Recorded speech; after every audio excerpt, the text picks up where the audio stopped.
எல்லோரா மகாராஷ்டிரா மாநிலம் அவுரங்காபாத்ல இருக்கிறது தான் இந்த எல்லோரா குகைகள். இங்க 100 குகைகளுக்கு மேல இருக்கு. ஆனாலும் 34 மட்டும்தான் மக்களோட பார்வைக்காக இப்போதைக்கு திறந்து வச்சிருக்காங்க.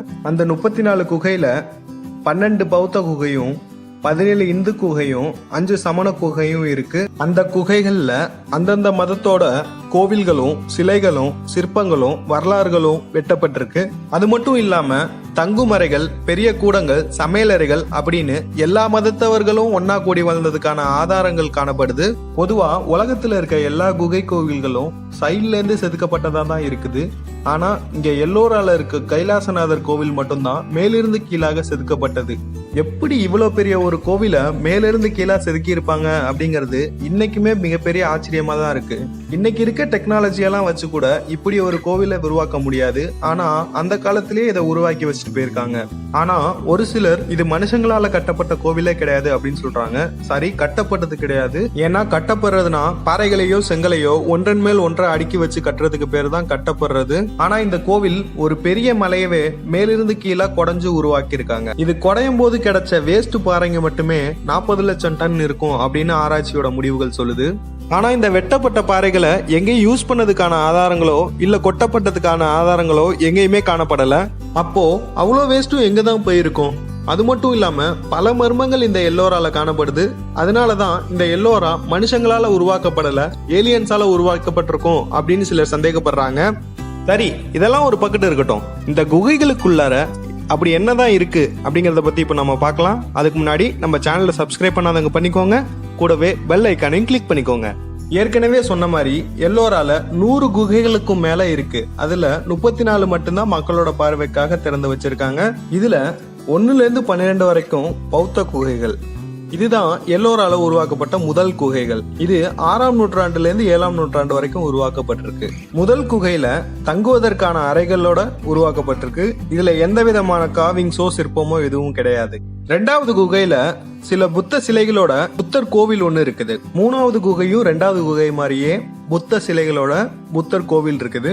4வது 5வது குகைகள் 2 மாடிகள் கொண்ட குகையா இருக்குது. அதுல புத்தர் போதி மரத்துக்கு அடியில உட்கார்ந்துருக்க மாதிரி சிலைகளும் பெரிய டைனிங் ஹாலும் இருக்குது.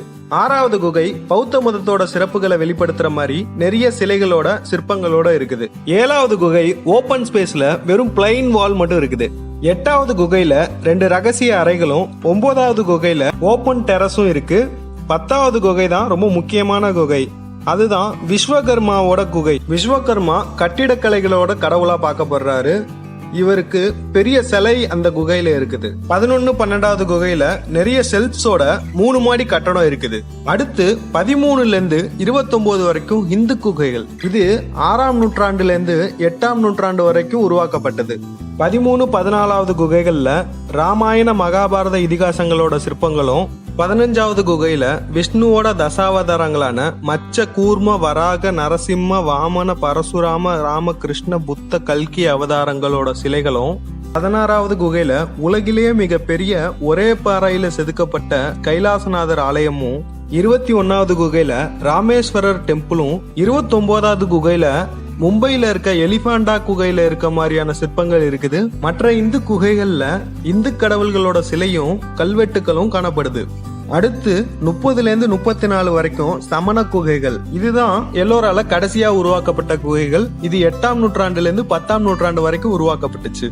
இந்த குகைகள்ல முதல் திருத்தங்கராவான ரிஷபநாதால இருந்து கடைசி திருத்தங்கராவான மகாவீர் வரைக்கும் 24 திருத்தங்கரோட சிலைகளும் இருக்குது. 30வது குகையில பாதி முடிவடைந்த சோட்டா கைலாசும் 32வது குகையில மகாவீரோட இந்திர சபையும் இருக்குது. மற்ற சமண குகைகள் ரொம்பவும் டெக்கரேட்டிவான சிற்பங்களோடையும் சமண மதத்தோட குறிப்புகளோடையும் உருவாக்கப்பட்டிருக்கு.